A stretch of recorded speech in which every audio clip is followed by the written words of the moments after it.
Hello बच्चों, welcome back to my new channel make math easy with Sangeeta. इस video में हम क्लास 10 का एक्सरसाइज 3.3 कवर करेंगे। देखिए, इसमें जितने भी प्रश्न हैं उसको हम लोग हल करेंगे। बस ये समीकरण है, ये जो हमारे वेरिएबल्स वाला होता है ना, चर अचर वाला, उस तरह का समीकरण है। तीसरा चैप्टर है ही इसी चीज़ का। तो समीकरण युग्म, समीकरण का जोड़ा, ठीक है, समीकरण युग्म को प्रतिस्थापन विधि से हल करना है। तो अब समझिए कि प्रतिस्थापन क्या होता है। प्रतिस्थापन मतलब क्या होता है। जैसे कि हमारे पास दो समीकरण हैं, ठीक है, तो हम एक का वैल्यू निकाल लेंगे और उस वैल्यू को समीकरण में रखेंगे ताकि दोनों जो चर हैं वो सेम कर देंगे। नहीं समझ में आ रहा है, चलिए इसको हल करते हैं। एक नंबर का हल करते हैं। देखिए, पहला प्रश्न है x plus y is equal to 14, इसको मानिए समीकरण 1, ठीक है। x minus y is equal to 4, समीकरण 2। अब देखिए x माइनस वाई बराबर 4 है, तो इसको लिख सकते हैं x बराबर 4 जोड़ वाई। तो ये हमारा क्या हो रहा है, हम x की वैल्यू निकाल रहे हैं इस समीकरण में। ऐसे साधारण मतलब सरल ढंग से ये समझिए कि x और y है ना, तो y को भी x के ही रूप में लिखना है।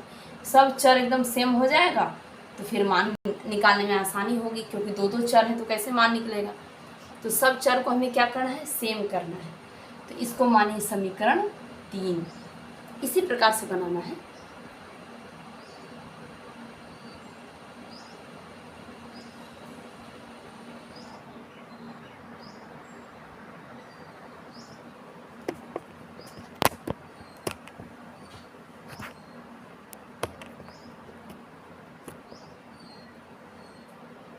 देखिए, दिख रहा है आपको।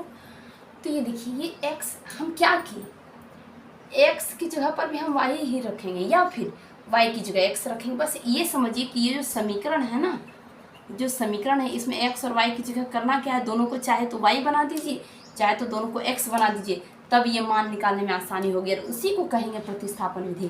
प्रतिस्थापन विधि कुछ विशेष नहीं होता है, बल्कि किसी एक चर का मान दूसरे चर के रूप में लिखा जाता है। जैसे x को लिखेंगे यदि y के रूप में तो होगा 4 प्लस वाई। x किसके रूप में बदल गया, y के रूप में। तो अगर हम चाहें तो इस जगह लिख सकते हैं ना y प्लस 4। हम एक स्टेप लिखना भूल गए। समीकरण 1 में x का मान रखने पर, देखिए क्या किए हम। समीकरण 1 तो हमारा दिया हुआ है, समीकरण 2 भी दिया हुआ है। हमने समीकरण 3 लिखा, इसलिए लिखा क्योंकि हमें इन दोनों, देखिए अब हो गया ना, दोनों y हो गया। अब देखिए आराम से दोनों का मान निकल जाएगा। 2y प्लस 4 बराबर 14, देयरफॉर 2y बराबर 14 घटा 4 बराबर 10। तो देखिए y बराबर क्या होगा, 10/2 यानी कि 5। तो हमारा आराम से निकल गया y का मान, है ना, y का मान निकल गया। तो हल करने मतलब क्या है कि आप सबका मान निकालिए, x का मान निकालिए, y का मान निकालिए। तो प्रतिस्थापन विधि यही कहता है कि कोई एगो चीज़ है ना, उसको हम दूसरे के ही रूप में लिखें। जैसे x को y के रूप में लिख दें, चाहे y को x के रूप में लिख दें। अगर इस y को उधर ले आते 4 इधर हो जाता है ना, तो y बराबर हो जाता है x माइनस 4। तो कोई भी एक चर को क्या करना है, उसी दूसरे के रूप में लिखना है, ताकि सब जो है सेम हो जाए। और जब सेम हो जाता है तो मान आसानी से निकल जाता है। इसको इस तरह से समझिए कि जो समीकरण में 2 को चर दिया है, तो एक चर को क्या करना है, दूसरे चर के ही रूप में लिखना है और सबको सेम चर बना देना। तो सबको देखिए सेम चर बना दिए, चाहे तो दोनों को x बना दीजिए, चाहे तो दोनों को y बना दीजिए, ताकि मान हमारा निकले। जब y बराबर 5 होगा, जब देखिए y बराबर 5 होगा, y बराबर 5 है तो x क्या होगा, x बराबर 4 प्लस वाई, तो 4 जोड़ 5 निकल गया आसानी से मान, ठीक है। इसलिए देखिए उत्तर होगा x बराबर 9 और y बराबर 5, ये हमारा होगा आंसर। तो ये कैसे आ गया, प्रतिस्थापन विधि से। कैसे प्रतिस्थापित किए इसको, तो प्रतिस्थापित हम लोग ऐसे किए कि ये मतलब एगो x है, एगो y है, दो अलग अलग है, तो दूसरे वाले को भी पहले ही के रूप में लिखे हैं, या फिर पहले वाले को दूसरे के रूप में लिख दिया तो सब सेम हो गया। देखिए दोनों y बन गए, है ना। जब दोनों y बन गया तो आसानी से मान निकल गया। चलिए इसी प्रकार से हमें दूसरा और तीसरा प्रश्न भी हल करना है। देखिए x आ गया 9 और y आ गया 5। इसको मिटाते हैं।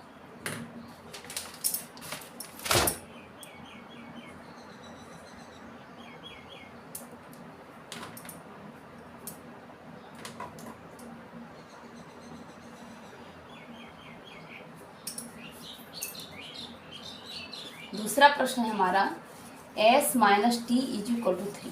इसका भी हमें वैसे ही करना है।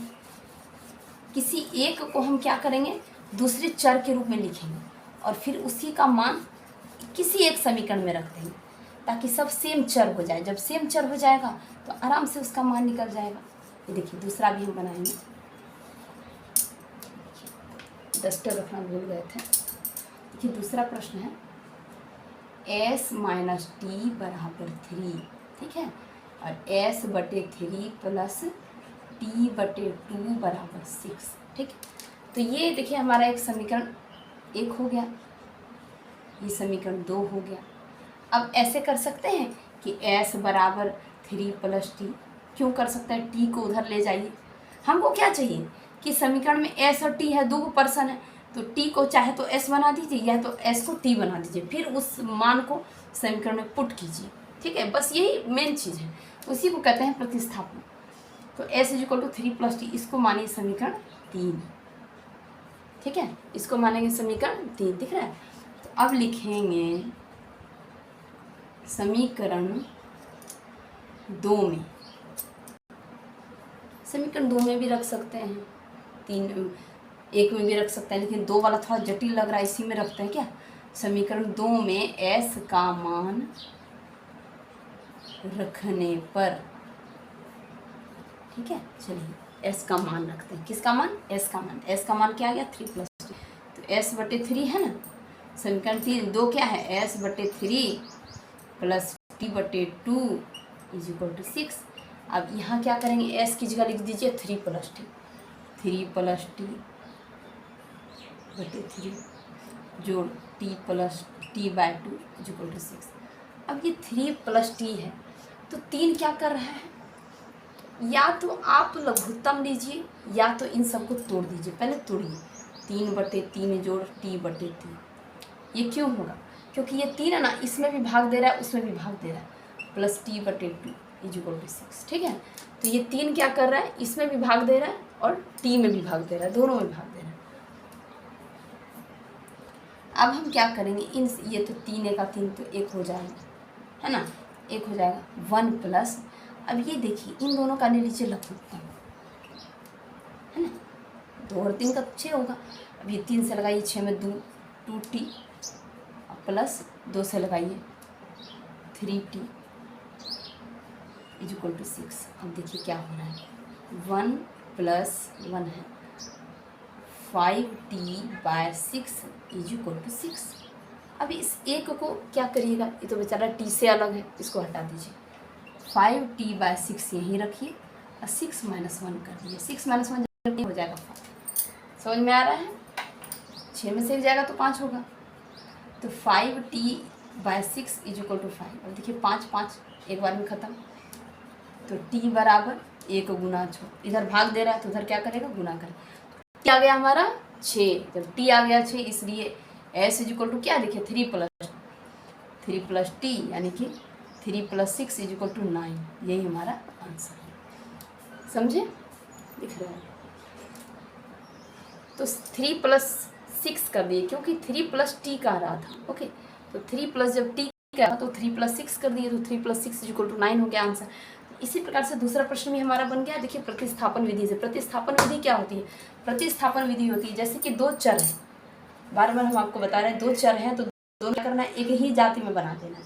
जैसे यहाँ जो s था, s बराबर 3 प्लस टी हुआ, तो जब s की जगह पर 3 प्लस टी रखे तो सब t वाला बन गया, सबको क्या कर दिए, एक जाति में कर दिए ताकि मान हमारा आसानी से निकल जाए। तो मान हमारा क्या होता है, आसानी से निकल जाता है। इसीलिए करना क्या, या तो s को 3 के रूप में लिखिए या तो s को t के रूप में लिखिए या t को s के रूप में लिखिए, फिर उसके मान को पुट कर दीजिए, फिर कैलकुलेशन कीजिए, आ जाएगा answer.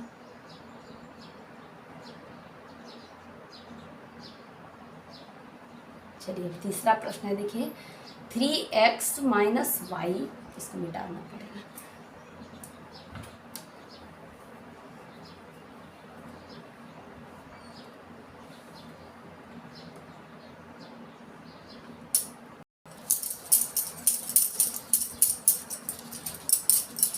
Three x minus y is equal to 3 और 9x minus 3y is equal to 9। चलिए तीसरा प्रश्न बनाते हैं।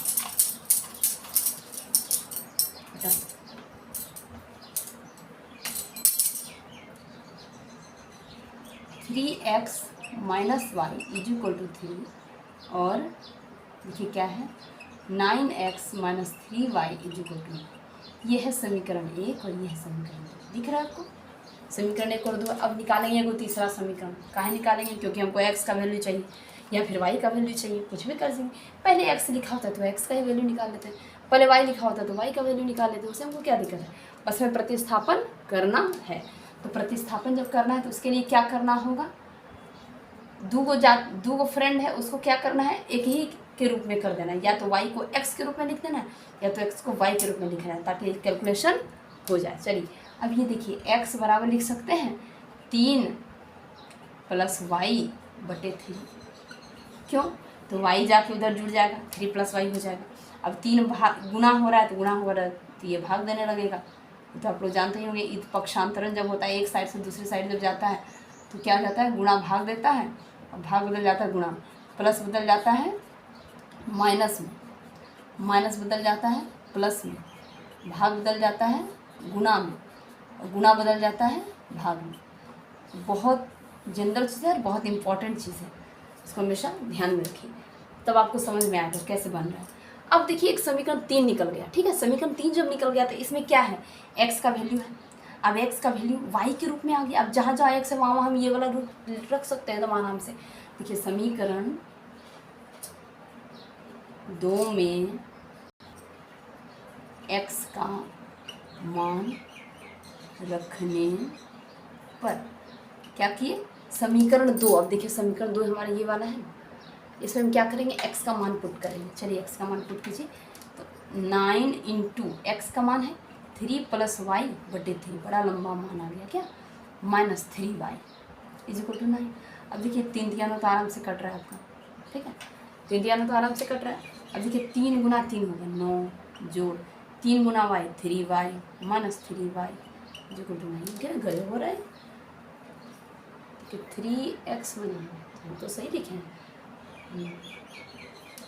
तो ये y उधर जाके जुड़ गया तो y उधर जा, देखते हैं प्रश्न में कहीं गलत तो नहीं लिखे। प्रश्न सही है, प्रश्न सही है। चलिए प्रश्न जब सही है तो उत्तर भी हमारा जो आएगा वो हमें एक्सेप्ट करना होगा।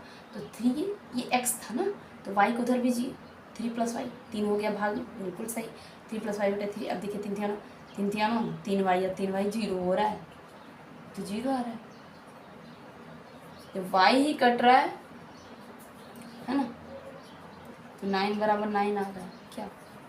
y है ही नहीं यहाँ पे। तो यहाँ देखिए क्या है? y इज इक्वल टू 0 आ रहा है, क्योंकि 3y में से 3y घट रहा है। तो जब y हमारा 0 होगा तो x क्या होगा? x बराबर 3 प्लस 0 बटे 3। ऐसा नहीं कि एक 0 हो गया तो दूसरा भी 0 ही होगा, ज़रूरी नहीं है। और 3 बटे 3 बराबर 1 है ना। तो देखिए y बराबर 0 और x बराबर 1, ये होगा हमारा उत्तर। तो ये बहुत आसान होता है बनाना, बहुत इजी है, बस थोड़ा सा कैलकुलेशन करना पड़ेगा और कुछ भी नहीं।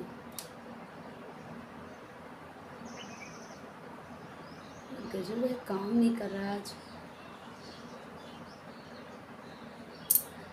तो क्या करें अब? फिर से मुझे हाथ से मिटाना होगा। एक सेकंड शुरू देते हैं।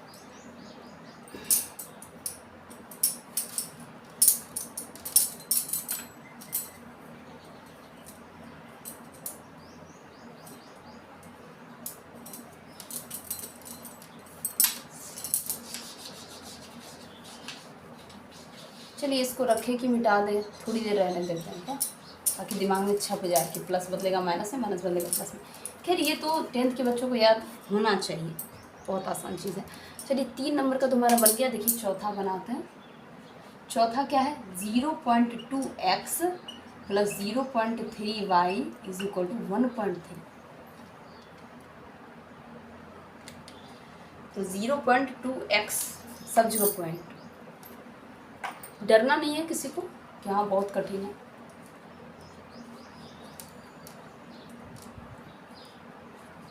दूसरा 0.4x plus 0.5y is equal to 2.3। प्रश्न संख्या 2, समीकरण संख्या 2 सॉरी। तो एक काम कीजिए, दोनों समीकरणों में देख रहे हैं एक स्थान पर पॉइंट, इसका मतलब क्या है, पॉइंट उड़ा 10,000, अगर 10 से गुना करें तो ये खत्म कहानी है ना। तो एक काम करते हैं, दोनों साइड 10 से मल्टीप्लाई कर देते हैं। क्या लिखेंगे, दोनों समीकरणों में एक में नहीं, दोनों ओर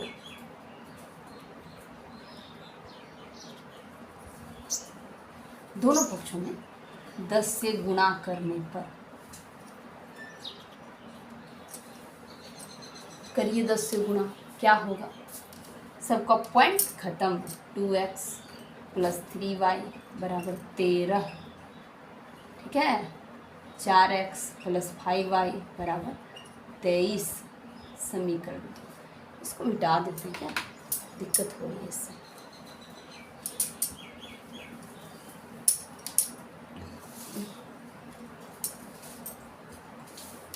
अब देखिए एक समीकरण 3 निकालते हैं। x का मान x बराबर 13 घटा 3y बटे 2। ये इसलिए होगा क्योंकि 3y जाके घट रहा है 13, ठीक है। 3y जाके घट रहा है 13 में 2 हो रहा है गुना, ये हो जाएगा भाग। ये आ गया समीकरण 3। ये हमारा मेन चीज होता है। अब क्या करेंगे, इस x का मान हम समीकरण 1 या 2 किसी में हम पुट करेंगे। चलिए 2 में ही कर लेते हैं क्योंकि 1 से ही तो निकला है। अब समीकरण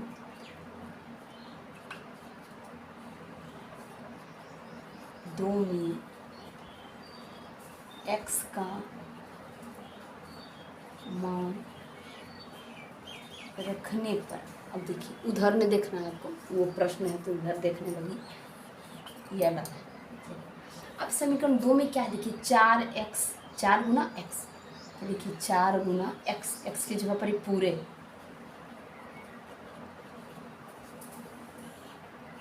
ठीक है, प्लस 5y 23। अब देखिए 2 दूनी 4 तो हमारा कट रहा है, सामने कट रहा है। देखिए अब लिखिए क्या होगा, 13 दूनी 26 26 minus 6y plus 5y is equal to 23। Okay, अब करना क्या है, इस 26 को उधर ले जाइएगा तो माइनस में होगा, है ना। तो पहले इसको करिए, 26 घटा y, 6 में से 5 जा रहा है, 26 घटा y बराबर 23। अब इस y को उधर ले जाइए, 26 घटा 23 बराबर y, और y बराबर क्या होगा, 26 में से 23 है 3, ठीक है, y आ गया 3। अब निकालेंगे भाई हम x, तो x बराबर 13 घटा, देखिए क्या 13 घटा 3y, 3 गुना y का मान 3 बटे 2, यानी कि 13 घटा 3 तिया 9 बटे 2, दिख रहा है। तो ये क्या होगा, 13 में से 9 जाए 4, 4 बटे 2 बराबर 2। इसीलिए तो हमारा x का मान क्या आ गया, x बराबर क्या आ गया 2। तो 13 यहाँ लिख सकते हैं 4 बटे 2, तो x बराबर 2 आ गया, और यहाँ देखिए y बराबर क्या था 3। यही हमारा उत्तर होगा, ठीक है। आ रहा है समझ में। जब एक निकल जाता है ना, एक चोर पकड़ा है तो दूसरा भी आराम से निकल जाता है। तो वही हाल यहाँ भी है कि एक निकला तो वो बता दिया कि ऐसे मान रखो, आ जाएगा सारा। तो ये हमारा आ गया। देखिए चौथा प्रश्न तो बना, बनाते 5वां और 6ठा।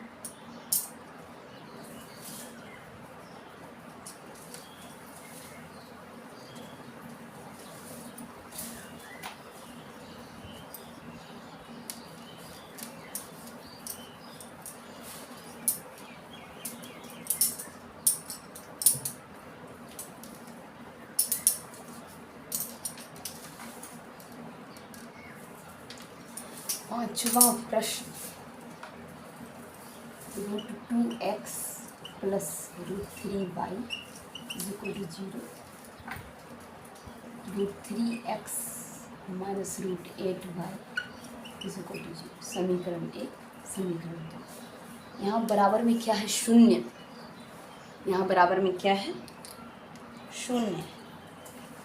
अब देखिए करना क्या है, इस x का वैल्यू निकालिए। x बराबर माइनस √3y बटे √2, बिल्कुल यही होगा, उधर कुछ है ही नहीं।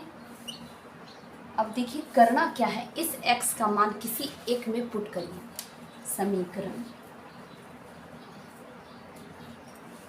2 में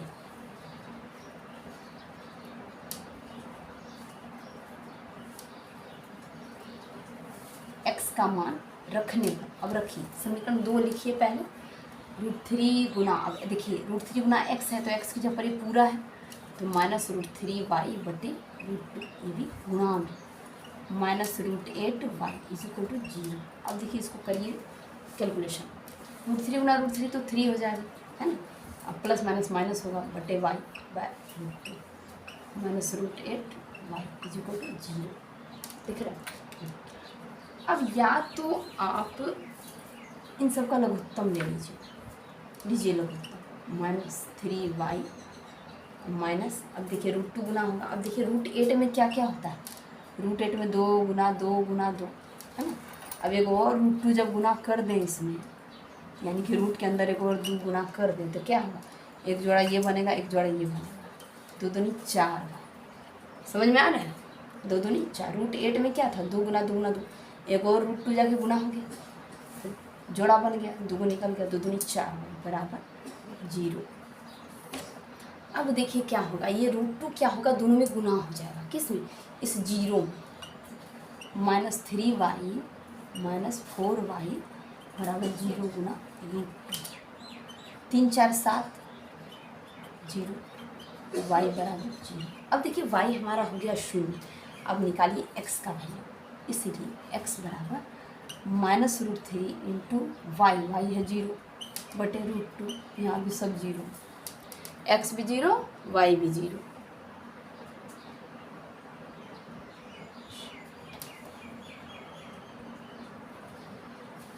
क्या बात है, इस काम नहीं कर रहे।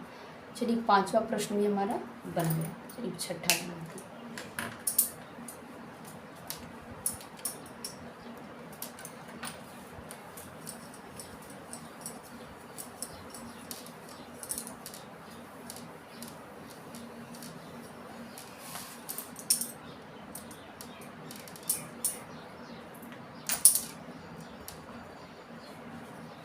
तीन बटे 2x माइनस 5/3y बराबर -2। लग रहा है आपको बहुत इजी है। x/3 प्लस y/2 बराबर 13/16। ये समीकरण 1, ये है समीकरण 2। अब देखिए करना क्या, वही जो हम लोग करते आ रहे हैं, 5 प्रश्न बनाए उसमें। इस x को y के टर्म में लिखिए। देखिए थोड़ा सा इजी कौन सा है, दोनों जटिल है। चलिए समीकरण 1 ही लेते हैं। x बराबर क्या होगा, -2 प्लस 5/3y। अब ये 3/2 कहा जाएगा तो 3/2 बन जाएगा 2/3। अब देखिए इन दोनों का ले लीजिए एलसीएम, ठीक है। तो 2 तिया 6 -6 जोड़ 5/3 पूरा हो गया। और गुना क्या हो रहा है, 2/3। अरे यार यहाँ y तो हम छोड़ दिए, ये है y। अब देखिए हुआ क्या, 3 कटने वाला है नहीं, चलिए 2/6 है ना। तो 2/6 है, क्या हो गया, स्टेप कोई गड़बड़ कर दी क्या। अब देखिए सीधे मल्टीप्लाई करके लिखिए, -4/3 प्लस 10/9, 3 तिया 9 भाई।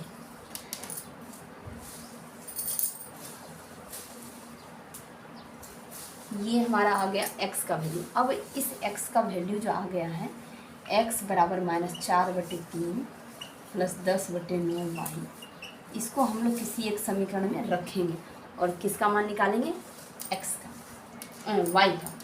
देखिए समीकरण 2 में x का मान रखने पर, रखिए समीकरण 2 में। अब देखिए समीकरण 2 में जब रखते हैं तो होगा x/3, तो ये पूरा टर्म लिख लेते हैं 4/3 माइनस में जोड़ 10/9 y/3 जोड़ y/2 बराबर 13/6।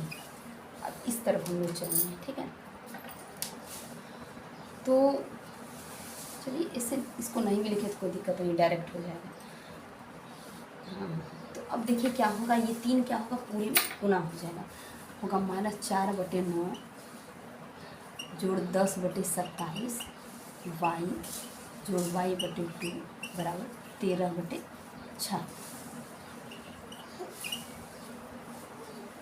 अब ले लीजिए सबका एलसीएम, ठीक है। इन सबको बड़ा लंबा होता जा रहा है क्या, लीजिए 9 या 27, 27 और 2 का क्या होगा 54, 54 ना होगा 54, 9 छक 54, ठीक है, 9 छक 54, 6 छक 24 माइनस 24 जोड़ 27 दूनी 54 20 वाई जोड़ 27 वाई बराबर 13/6। अब ये देखिए -24 अब प्लस हो जाएगा आपका 27 और 20 47 वाई 54 बराबर 13/6। अब 6 नवा 54 तो कट जाएगा, काट देते हैं इसको, तो हमारा क्या बच गया -24 जोड़ 47 वाई बराबर, दिख रहा है उतना आगे तक नहीं दिख रहा है, चलिए यही लिखते हैं -24 जोड़ 47 वाई बराबर, ये 9 जाके 13 में गुना कर दीजिए, 13 17 से 117। अब 47 वाई बराबर 117 जोड़ 24 जोड़ कर लिखिए, 7 4 11 का 1, बाकी 1 बचा और 2 1 3 और 1 4, 1 बच गया। अब देखिए y बराबर क्या होगा 141/47। अब कैसे ये कटेगा देखते हैं, अगर 3 बार में लगा सतिया किसके 1 बाकी 2 चौथी वाले छोड़ो, देखिए 3 बार में कट रहा है तो y आ गया 3। जब y हमारा 3 आ गया तो x क्या होगा, हम साइड में इसका वैल्यू पुट करके देखते हैं, ठीक है। तो -4/3 जोड़ 10/9 गुना 3 3 3 बारी 3 लोग -4 जोड़ 10 यानी कि 6, 10 में 4 गया 6/3, तो x का मान होगा 2 और y का मान होगा 3। आंसर नीचे वाला दिखा नहीं दिखा, चलिए नीचे वाला नहीं दिखा तो हम ये लिख देते हैं x बराबर 2। आंसर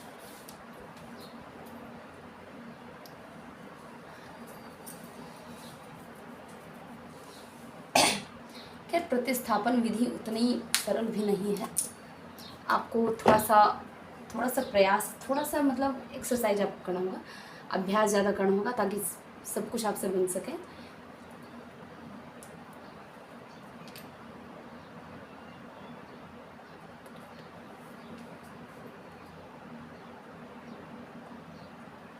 ठीक है, अब इस वीडियो के दूसरे पार्ट में मिलते हैं, धन्यवाद।